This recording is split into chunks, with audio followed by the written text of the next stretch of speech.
up, everybody?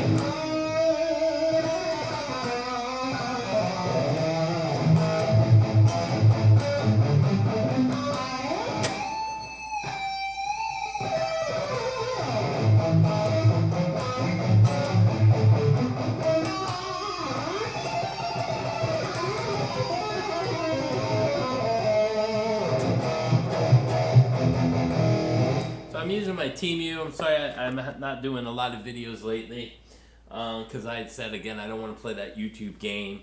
I also am getting ready for the shows, so I've been working extra hard on that. And just so you know, I love modelers. I love fractal. I'm going to show you my Temu settings on the pedal, the Playwell Tank G. I love modelers, and I also love amps. I have lots of amp heads, and I just bought another one. I bought another Hughes & Kettner cord blade. I get a really good deal on it. I gotta go pick it up in about 20-30 minutes, and then I gotta go to my warehouse and get a couple more cabs for George, because I don't keep everything here. I got only 2 cabs here and a couple EVH heads on my Hughes & Kettner head. But I'm also gonna talk about why. I'm gonna show you why. I'm not gonna just tell you that Riki Rachtman's full of shit. I'm gonna show you why he's full of shit. Number one, investigations take weeks or months. Number 2, security footage is not, let's talk about it now. Security footage will be evidence. Nobody sees it, not even Taime down. Number 3, why isn't he talking? He has a lawyer, Mr. Rachtman. So he's just running cover. And I don't know if he did it or not, but it's right here. You can Google. You can type in, let's see. How cruise accidents are investigated. Cruise ships accidents are gathered evidence like surveillance footage, witness statements, and medical records with the cruise ship's line security team.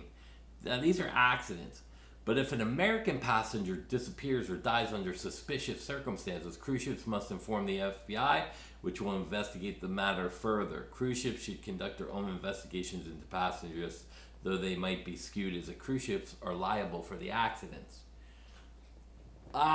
Key word. Cruise ships are liable for accidents. That means her family may be able to sue them as well as Taime, which would mean he's staying quiet not to incriminate himself. And how do we know this? Because we all watch TV. No comment at this time. Further investigations are...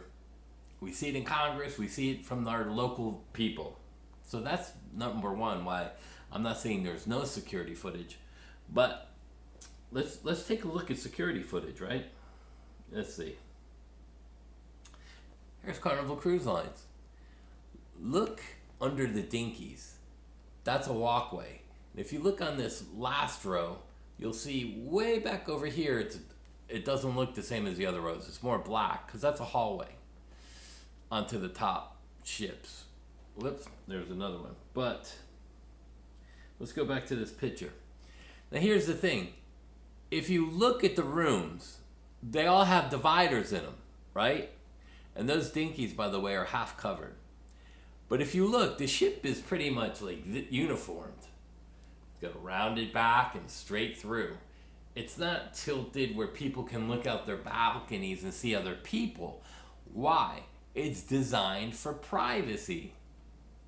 Now, do they have security cameras?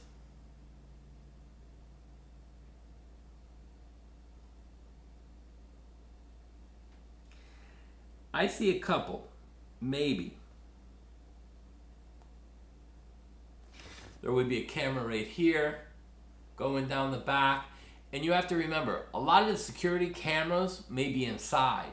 But the security cameras outside may be pointed down and away from the boat to see if there's any pirates. Now, you're like, pirates? I've ridden on a lot of cruise ships. Different ones. Royal Caribbean, Carnival, bunches of them. And I'm going to show you one because I said how this is Celebrity Millennium. Right? So, if we look at Celebrity Millennium,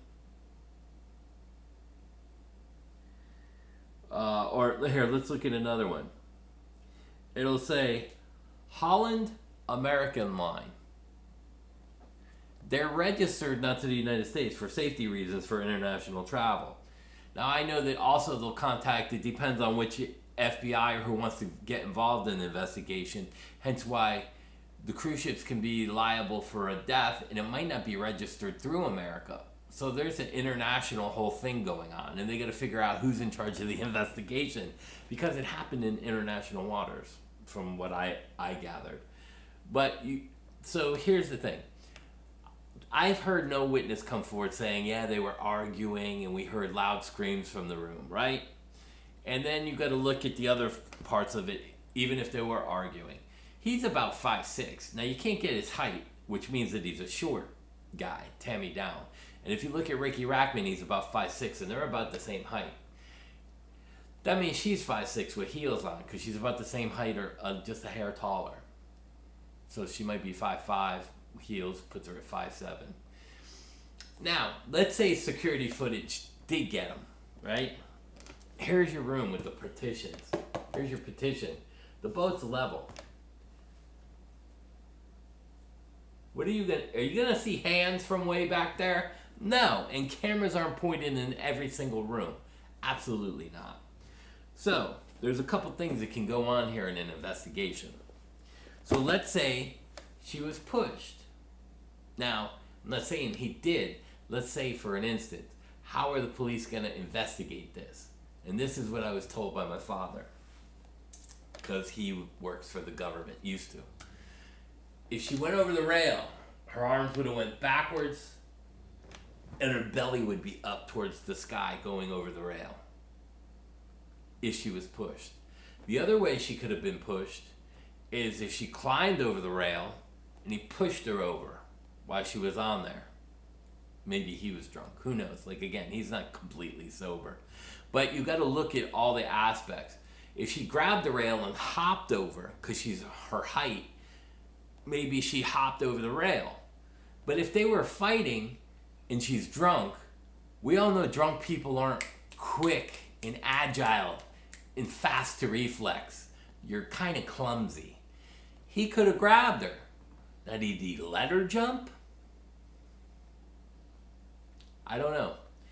But I do know if you grab a rail and you hop over, your feet are coming out first because your hands are holding the rail. So you would face the boat, which, because you're hopping over, when you hop over a fence, your chest is facing the fence. You're not going to pull yourself over and land with your back to the fence by grabbing on. So they're going to investigate some of the stuff and body language. That's how they'll know. Now, the only way that they won't know is if she was standing on the rail, climbed over and stood up there threatening to jump.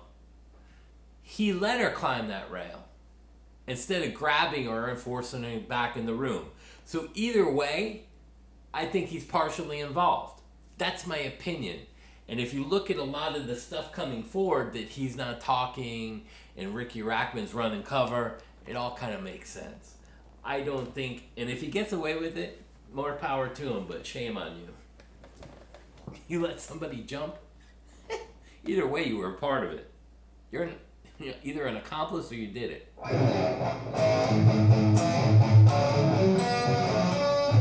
Some people play that like that, but I play it like this.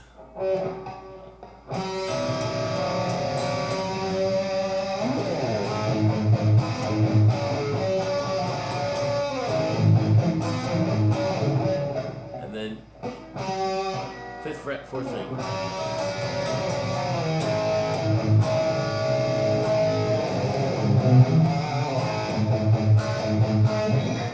Anyway, so my TV.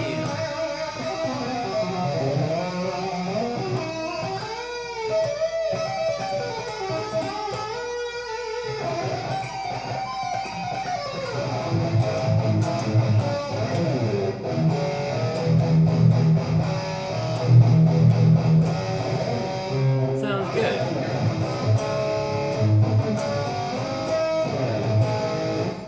$53. You got 36 patches you can do. So let me show you guys real quick. Matter of fact, let me turn this off.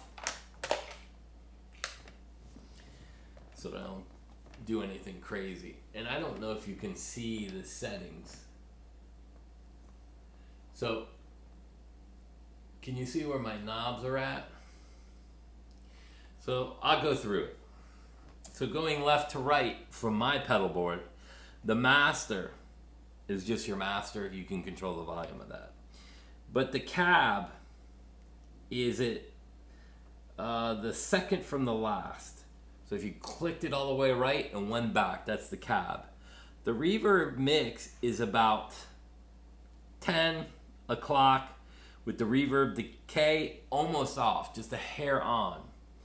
Then the delay time is around 11:30, and the delay mix is a smudge up, just like the reverb decay.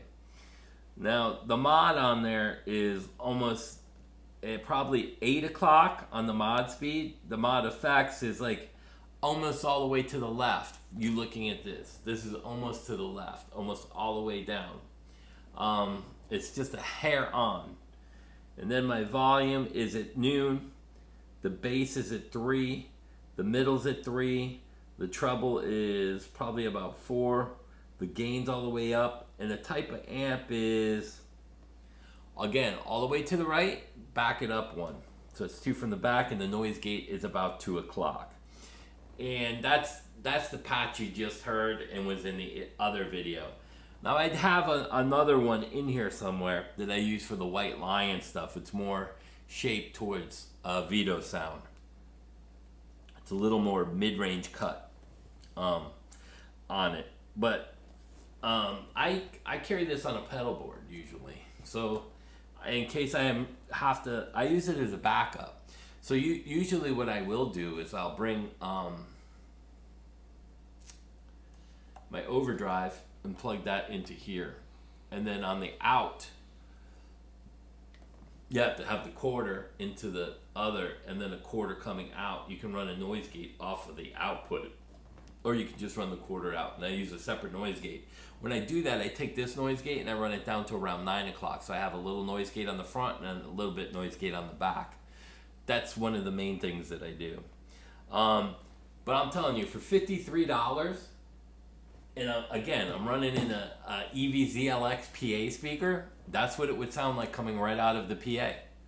You know, you could probably turn all your stuff right at noon, make it equal, like neutral. Run this to your settings, and then that would be your PA sound. That's exactly what it's going to sound like.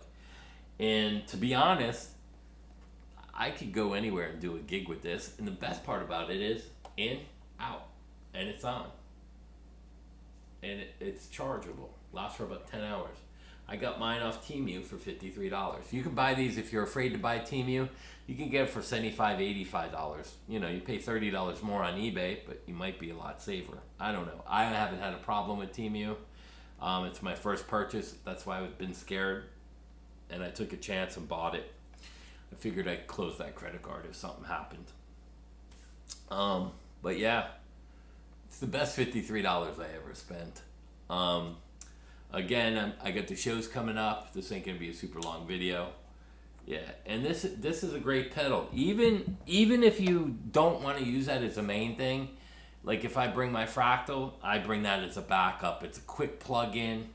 I bring the pedal board, I take their cable out, and then just redo everything. But I mean, I haven't had a problem with Fractal either. But if you're on a budget or not on a budget, and one of my students just bought one of these and he loves it. And I know he's going to gig with it because it does sound really, really good. If you got, I don't know, YouTube has, I watch a lot of videos of YouTube guys doing reviews and stuff. And I just watched one on, I was going to buy a Hughes & Kettner Deluxe 40 because it's like the newer version of the Core Blade. 40 watts and less tubes, but it does sound good. But every time I went on a channel somewhere, it sounded not so good. And I've already played through one and I know what a Core Blade sounds like. And it's like the Core Blade I've seen, and it doesn't sound so good. Now, some of you that don't know what Core Blade is, it's a Hughes & Kettner head. Guys like Tony McAlpine, I don't know, there's a lot of guys that use them. It was their flagship amp, and I wish they would start making them again. And I I got mine for a really good deal with the pedal board. It was like $8.99 or something like that. And it's here. I gotta go pick it up. First, I'll go try it out and see if everything's okay with it. But other than that, I know I saw another one for like maybe 900, but it had a cut. Oh, it's the Tubemeister 40.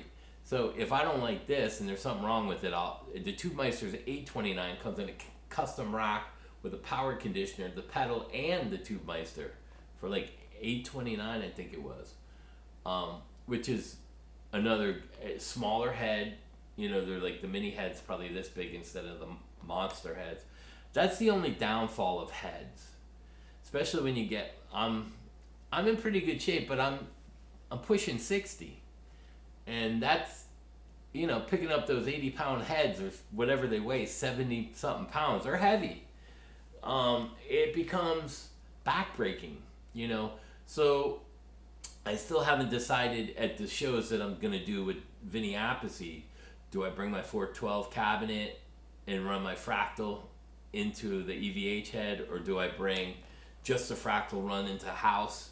I haven't decided what I'm gonna do, but I'll have my fractal with me and the Hughes and Kettner head. I don't know, because I don't know who the sound guy is, and I don't know if he has a problem with fractal or he rather mic ahead. Either way, you can control the bass mids and highs to a point. But on fractal, he has less control over it, and I don't know. Some sound guys aren't the nicest people in the world, so they're very picky. And the problem I find with sound guys is if they've been doing sound a long time, especially if it's like an ex-guitar player or singer, they become treble deaf, and what happens is they start adding lots of treble into the mix and whatnot, and then that becomes kind of an issue as well. So there you go. I hope this was informative. I hope you loved the videos. I hope you guys are enjoying the less content of ads.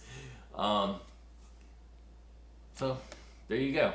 There's my 2 cents plus my father's investigative run on it, and then told me what to look up and how to find how they conduct it. So there you go. Peace out. Have a great day.